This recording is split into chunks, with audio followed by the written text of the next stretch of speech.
to coast and start with Ja Morant going for 33 and 10 in a win over the Pistons. That includes 21 points in the third, the most Ja has ever scored in a quarter in his career. Perk, you think that he tops that number this season? Light work. And yes, I get it was against the Pistons, but that was the same Pistons that just beat Luka Doncic in the Dallas Mavericks. Ooh. Ja wasn't happy. And he absolutely went off. All right, we'll keep it pushing, but we are going to stay. Oh, my gosh, that elevation. We're going to stay in the West. Dame Lillard returned from his calf injury after 7 games out. He had 21 points, 5 threes in the win. Shanae, can Dame get Portland back into the top 6 here? Oh, absolutely. This has been a great opportunity for one guy by the name of Anthony Simons, who, by the way, has been straight balling. Jeremy Grant has been doing his thing as well. So acclimating Dame, where they are 8-4 with him this season, that's on pace for second in the West if he were to stay out there. So I like this squad. Go Blazers. Yeah, Grant making a little case for early All-Star. Well, so well. And then did you see this? Jose Alvarado scored 38 points to beat the Nuggets, the most points by an undrafted player off the bench in NBA history. He also hit 8 threes. Where did this come from?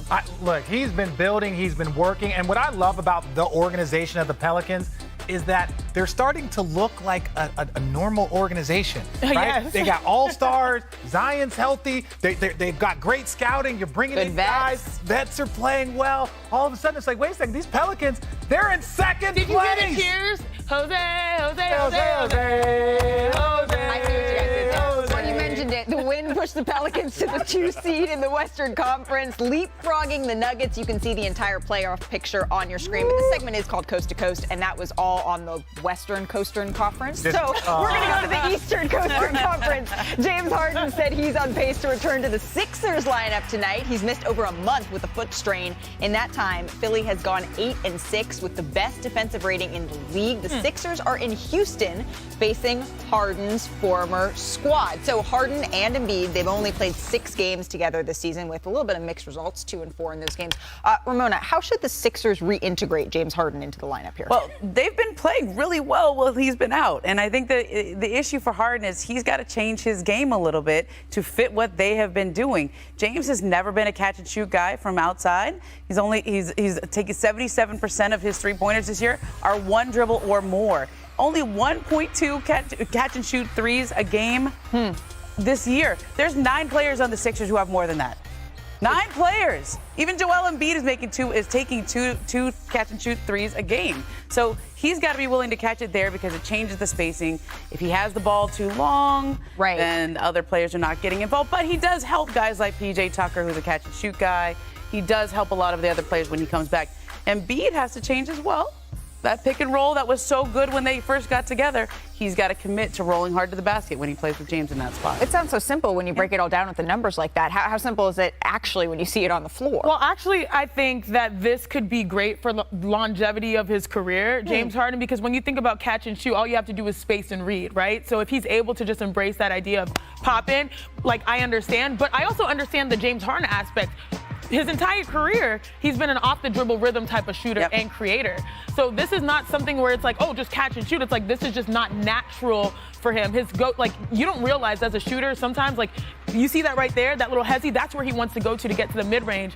And so to commit yourself to just shooting that 3, I don't think it's going to be hard for him. It just needs to be a concerted effort. But I agree on the Joel Embiid front because he's been so great from all aspects of the floor. Sometimes you do need that reminder, like drag the defense down to make things easier. But like, why would you do that if you're like a bucket? Right. well, and my thing is this: they are 2-4 in the games when he first came back, then he got hurt. 2-4 is not a great sample size. No. With 8-6, they're 2 games over 500 without him. If they are going to be an elite basketball team, if they're going to have a chance to get out of the Eastern Conference where Boston looks like the best team, Milwaukee is finally whole, if they are going to get out, they need to sit down, they need to look at each other, and I'm not saying literally, and realize that they need each other.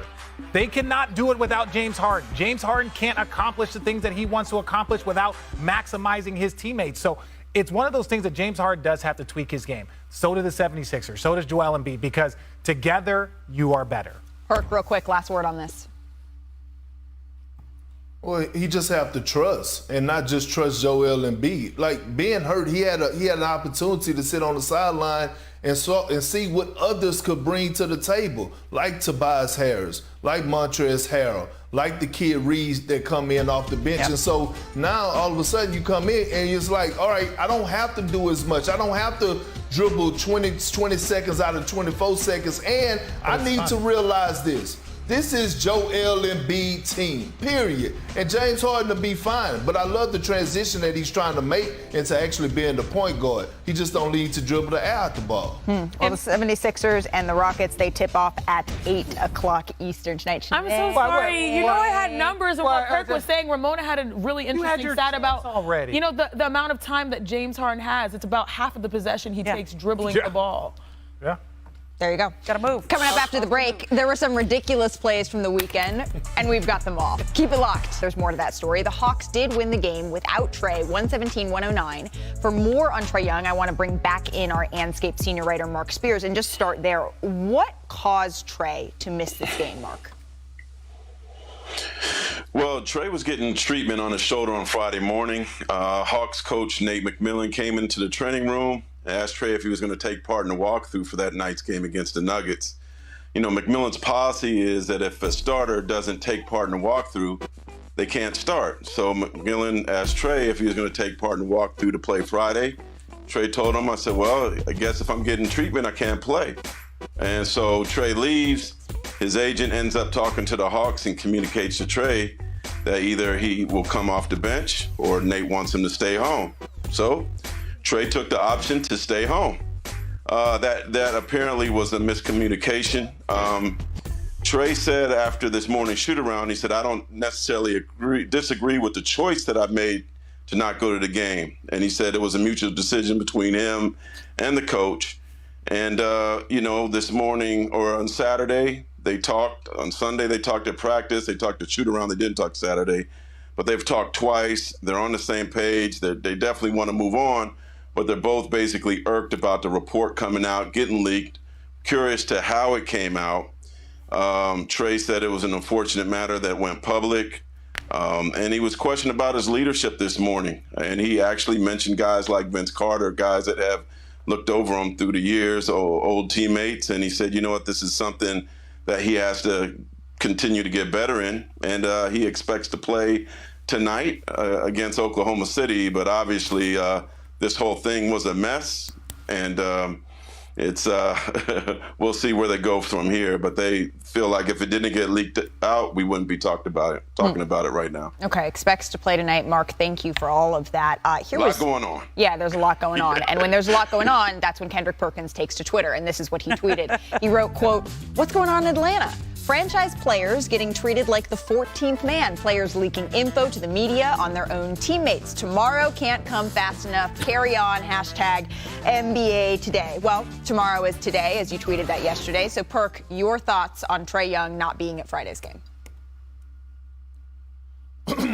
Well, three things. One, Trae was wrong, okay? He was wrong to the point that he should have showed up to the game. That's just my opinion. That's the only thing that Trae Young was wrong about. The second thing, if you're going to leak something to the media, don't be a source. Put your name behind it. That's a coward move. Don't be a source and leak it and say, oh, don't tell them I told you that. That's bad for the locker room. The third thing, if you're going to address somebody, you do it to this fashion. Coach Nate McMillan, listen, my brother, I think you're a wonderful coach. But at the end of the day, you have to put your pride aside. This is not about you. This is not about your policy. We're talking about your franchise player in Trae Young, who you wanted to participate in shoot-around that said he was getting treatment on his shoulder. You don't give him an ultimatum that he's either going to come off the bench or stay home. Trae Young has had your back since you took over this job. You have to do better. Is it a reason that you got fired from the Pacers after making the playoffs? Do you have a problem with having the guys in the locker room really like you as an individual? Sometimes you have to humble yourself. We all know that franchise players get treated differently. And so what? It's part of the game. They earned that right. That's why they get paid the big bucks. You have to deal with it. Sometimes you have to bend the rules. No, I'm glad you started off with Trae Young, and let me take people through. This is a very more common than people think, because when we go through shoot around, if you're an injured player that might not, you're dealing with something, you're walking through the assignments of offense and defense. It's not a run through. If you're getting treatment, you don't have to shoot, you don't have to lift, you don't have to do anything. You just have to walk through the defensive assignments that we're going to go through that night. You are going to help you and our team prepare. If you want to get treatment an hour before, you want to get treatment an hour after, fine. The 20 minutes that's on the court, he's not saying that you got to run and you got to shoot. You just have to be there while we're going through the defensive stuff.